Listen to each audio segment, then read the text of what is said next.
ghost train.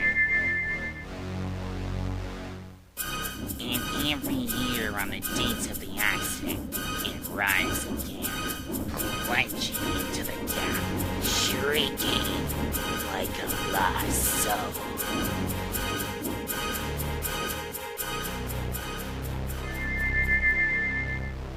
Percy, what are you talking about? The ghost train. Driver saw it last night. Where? Asked Thomas and Toby together.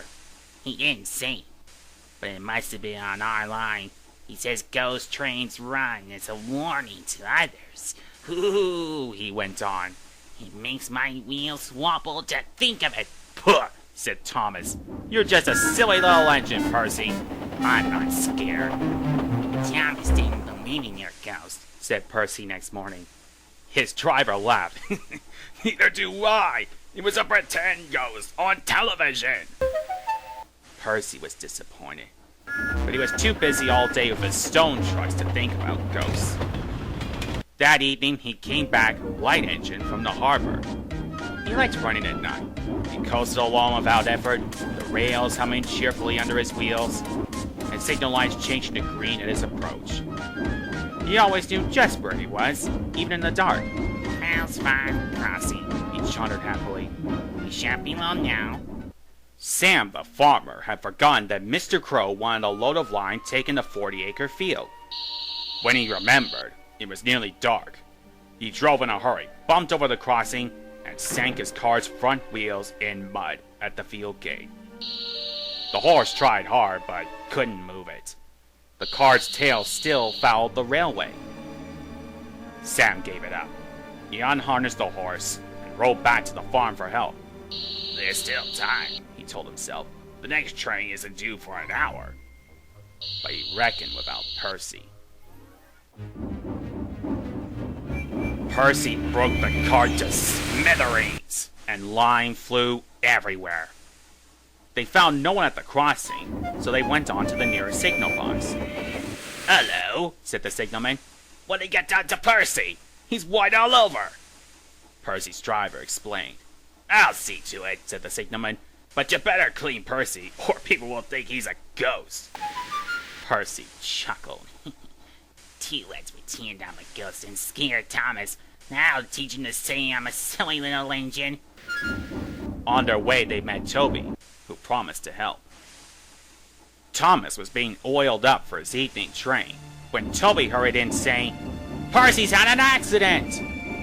"Poor engine," said Thomas. "Botheration! That means I'll be late!" "Well, they've cleared the line for you," Toby went on. "But there's something worse." "Out with it, Toby," Thomas interrupted. "I can't wait all evening." "I've just seen something," said Toby in a shaky voice. "It looked like Percy's ghost. It said it was coming here to warn us." "Puh, who cares? Don't be frightened, Toby. I'll take care of you."